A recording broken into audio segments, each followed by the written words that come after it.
안녕하세요. 부천우리병원 신경과장 신경과 전문의 진재현입니다. 오늘은 신경과로 제일 많이 찾아오는 증상인 두통으로 이야기를 하려고 합니다. 이 이야기를 듣는 환자분들이나 가족분들이 큰 도움이 되셨으면 합니다.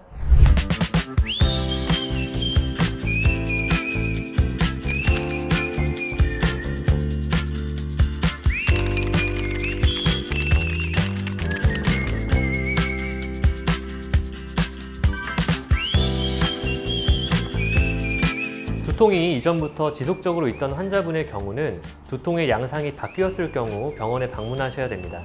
두통이 없던 환자분이라면 45세 이전이라고 하면 약국에서 복용하는 약으로 잘 조절이 되지 않는다거나 참을 수 없는 정도의 강도이신 경우에 방문을 하시면 됩니다. 45세 이후라면 이전에 없던 두통의 경우에는 반드시 방문해서 신경과 진료를 보셔야 됩니다. 번개가 치는 듯한 두통이 있거나 복부에 힘이 들어갈 때마다 생기는 두통, 예를 들면은 팔, 다리가 마비되거나 말이 잘 나오지 않는 등 이런 증상들이 생기는 경우에 이전에 없던 두통들이 45세 전후로 발생하는 경우 뇌 영상 검사를 촬영해 볼 필요가 있습니다. CT의 경우에는 큰 충격이 있거나 급성 변화가 있는 경우에 출혈이나 시술 등에 필요한 뇌경색을 확인하기 위해서 검사를 진행합니다. MRI나 MRA의 경우는 뇌의 미세한 변화들, 뇌가 이전에 지나갔던 뇌졸중이나 뇌질환들의 흔적, 뇌 종양의 유무, 희귀질환의 유무를 확인할 수가 있고 MRA의 경우에는 뇌 안의 혈관 변화를 관찰할 수가 있습니다. MRA의 경우는 뇌 안의 세포를 검사하는 것이고 MRA는 뇌 안의 혈관을 검사하시는 것이라고 생각하면 됩니다. 보통 환자분들이 편두통으로 알고 오는 질환의 50% 이상은 편두통이 아닌 경우가 있습니다. 편두통이라고 해서 꼭 한쪽에서만 발생하는 것은 아니고 한쪽에서 먼저 유발되는 혈관을 자극하는 통증을 편두통이라고 진단합니다.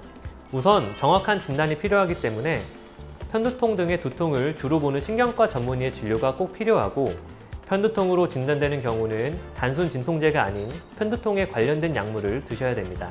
편두통의 경우 초반에 약제가 타이레놀 정도로 조절되다가 점점 악화되는 경향이 있어서 일부에서는 난치성, 즉 치료하기 어려워지는 상태, 약이나 주사로도 조절되지 않는 상태가 되기 때문에 조기에 약물 조절을 잘하는 것이 필요합니다.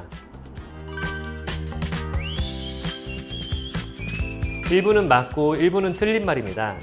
보통 목 디스크 때문에 두통이 생긴다고 하면 목 디스크가 있을 팔 아래쪽으로 쩌릿쩌릿하는 신경통이 생기는 것처럼 뒤통수 부위 쪽으로 쩌릿쩌릿한 통증이 발생해야 됩니다. 이런 두통을 경추성 두통이라고 이야기를 합니다.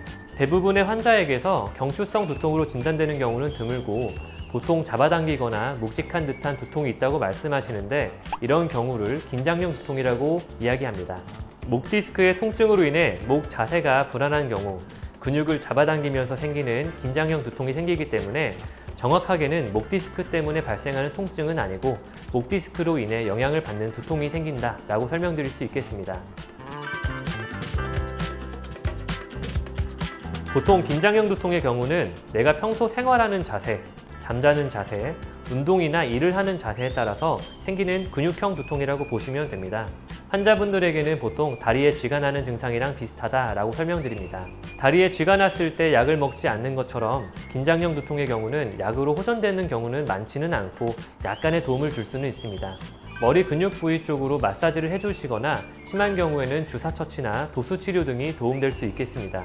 제가 근무하고 있는 부천우리병원에서도 신경계통의 도수 치료가 운영되고 있어 긴장형 두통이 호전이 없으신 분들은 도수 치료를 받는 것이 도움되겠습니다. 지금까지 두통에 대해서 간략하게 알아보았는데요. 두통에서 제일 중요한 것은 진단입니다. 진단에 따라서 발생할 수 있는 증상이나 위험성 있는 증상 등이 따라 달라지기 때문에 단순 약물 복용이 아니라 신경과 전문의의 정확한 진단이 증상 호전에 도움이 될 수 있겠습니다. 감사합니다.